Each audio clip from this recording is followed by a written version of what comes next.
पढ़ाई तो बहुत कर ली, तैयारी तो बहुत कर ली, लेकिन जब एग्जाम हॉल में बैठेंगे तो क्या आंसर शीट में सही तरीके से लिख पाएंगे? क्या वो प्रेजेंटेशन हो पाएगी जिससे हमें अच्छे मार्क्स मिलेंगे? और बहुत सारे मन में बच्चों के क्वेश्चंस होते हैं कि ये जो आंसर शीट आएगी इसके अंदर मुझे कैसे करना है, क्या करना है, उसके बॉर्डर बनाने हैं नहीं बनाने हैं, या फिर मुझे उसके अंदर नरेशन लिखनी है नहीं लिखनी, वर्किंग नोट। तो आज सारी की सारी बातें हम करेंगे। ठीक है, मन में आता है ना टॉपर कैसे आंसर लिखते होंगे, तो बेटा मैं आपके लिए एक ऐसी आंसर शीट लाया हूँ, और ये देख करके आपको बहुत अच्छा सा आइडिया लगेगा। मेरे साथ मिल करके आप क्या करेंगे बेटा, ऑब्जर्व करेंगे कि इस बच्चे ने क्या क्या अच्छा करा है। ठीक है, और कमेंट सेक्शन में कमेंट करके भी जाना कि आपने क्या ऐसा ऑब्जर्व करा कि भाई इस बच्चे की आंसर शीट अच्छी है।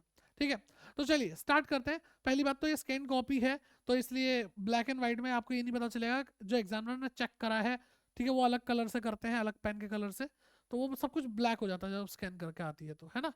ठीक है, तो चलिए सबसे पहले जो नजर पड़ती है पहले आंसर शीट के पेज पर, वो है कि भाई उस बच्चे ने क्लियरली बोला मैंने पार्ट ए का सॉल्यूशन करना शुरू करा है।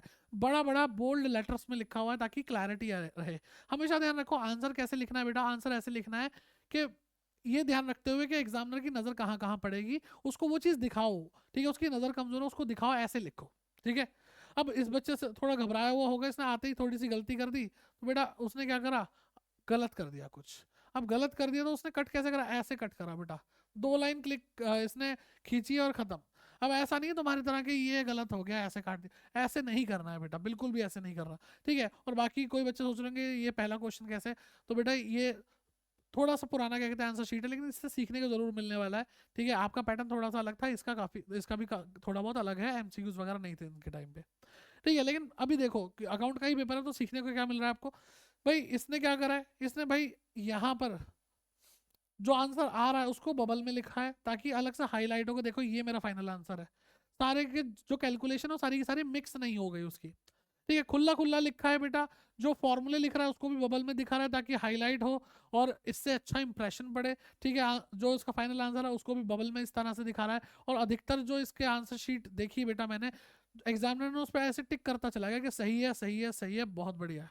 ठीक है, फिर बात करते हैं बेटा कि इसकी राइटिंग की, अगर हम बात करें राइटिंग ठीक ठाक राइटिंग है, और थोड़ा सा बच्चे ने खुला खुला लिखा हुआ है ताकि समझ में आए। ठीक है, बहुत बच्चों से बहुत अच्छी राइटिंग होगी, है ना, आप भी एक्सेप्ट करते होगे।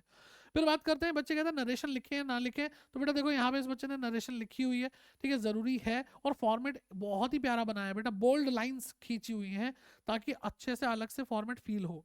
ठीक है, ये चीज समझ में आ रही है, और जो भी लिख रहा है वो खुला खुला लिख रहा है। एंड एक चीज और नोटिस करो बेटा, यहाँ पे इसने बॉर्डर भी बना रखा है हर पेज पे, यानी जैसे ही आपको आंसर शीट मिले सबसे पहले फिल करें और उसके बाद सबसे पहले बॉर्डर बना दें, हर पेज पे आपको यहाँ पे बॉर्डर दिख जाएंगे।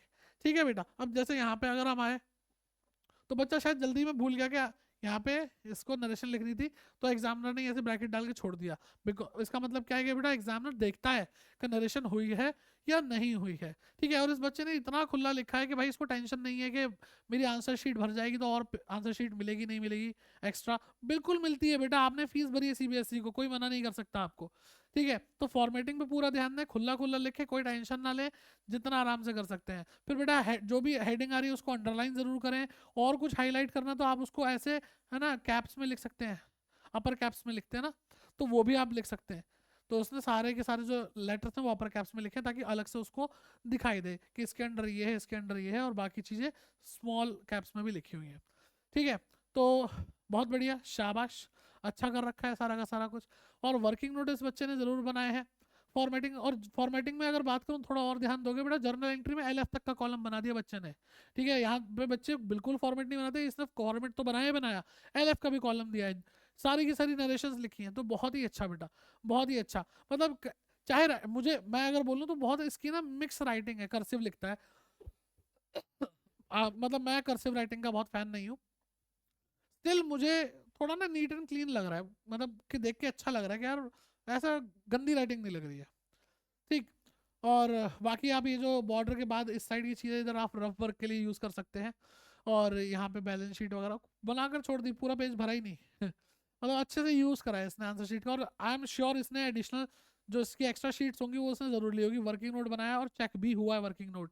इसका मतलब वर्किंग नोट भी देखा जाता है, जो मैं हर बार कहता हूँ, क्योंकि मैं चाहे कितना बोल लूँ आप तब मानोगे जब सबूत मिलेगा आपको, है ना, तो सबूत दे रहा हूँ भाई मैं ठीक, चलो ये भी सारी चीजें तो अच्छे से बच्चे ने बहुत बढ़िया तरीके से बनाया है। और जो मिडल लाइन ना उसको डबल भी कर दिया है, चाहो तो करो, नहीं चाहो तो ऐसा कोई कंपलसरी नहीं है, क्योंकि टी शेप होती है ना, तो बेटा इन लाइन का बहुत महत्व होता है कि अगर आप इनको डबल भी कर दोगे तो वो समझ में आएगा वो टी शेप है। बाकी इतना टाइम मत दो, कोई दिक्कत नहीं है, लेकिन हाँ बोल्ड रखो।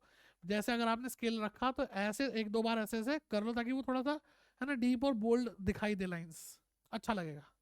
ठीक है, तो आप देख ही लो भाई, आपके सामने ही जो भी है, तो स्केल से खींच सको स्केल से खींच लो। कई बच्चों को प्रैक्टिस करते करते लाइन सीधे खींचने की आदत हो जाती है, लेकिन आड़ी टेढ़ी लाइन कोई नहीं खींचेगा बेटा, है ना।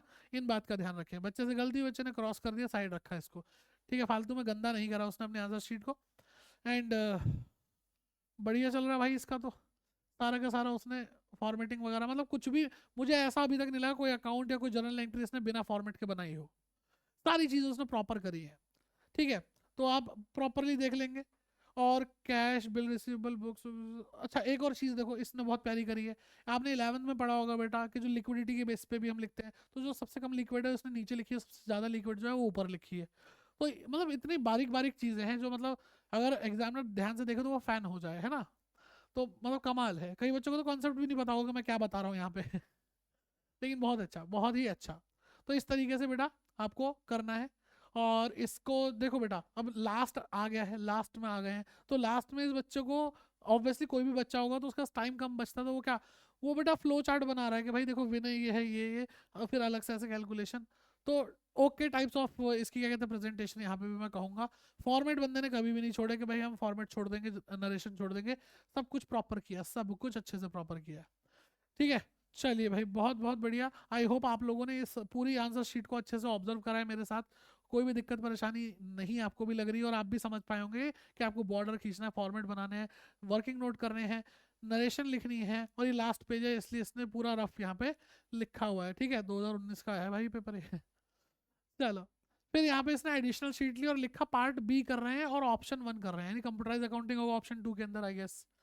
ठीक है, तो इसने बच्चे ने वो करना शुरू करा और हाईलाइट कर करके भैया मैं कौन सा पार्ट कर रहा हूँ मैं बता रहा हूँ, तो अच्छे से उसने किया। और उसको शीट भी भाई बराबर मिली है, कोई ऐसा नहीं है शीट नहीं मिल रही है, प्रॉपर शीट मिली है। और देखो cash flow statement balance sheet भी बड़ा बड़ा लिखा, मतलब मुझे तो देख के साफ समझ में आ रहा है, ऐसा ढूंढना ही नहीं पड़ रहा कौन सा अकाउंट बना दिया भाई इसने, ऐसे ढूंढना नहीं पड़ रहा है। तो भाई इन सब चीज़ों का ध्यान रखोगे आपको अच्छा स्कोर मिलेगा, 100% मिलेगा। और कमेंट करके जाओ नीचे कि भाई मैं अच्छा स्कोर करके आऊँगा, आई विल स्कोर 100%। ठीक है, ये मैनिफेस्टेशन करो, जितना पॉजिटिव बोलोगे उतने चांसेस भी बढ़ते हैं। मैं ये नहीं कहता कि पढ़ाई नहीं करनी पड़ेगी, पढ़ाई करनी पड़ेगी, मेहनत करनी पड़ेगी, लेकिन स्टिल पॉजिटिव बोलने से कुछ तो असर पड़ता है। तो ऑल द बेस्ट, अच्छे से पढ़ो, जय हिंद।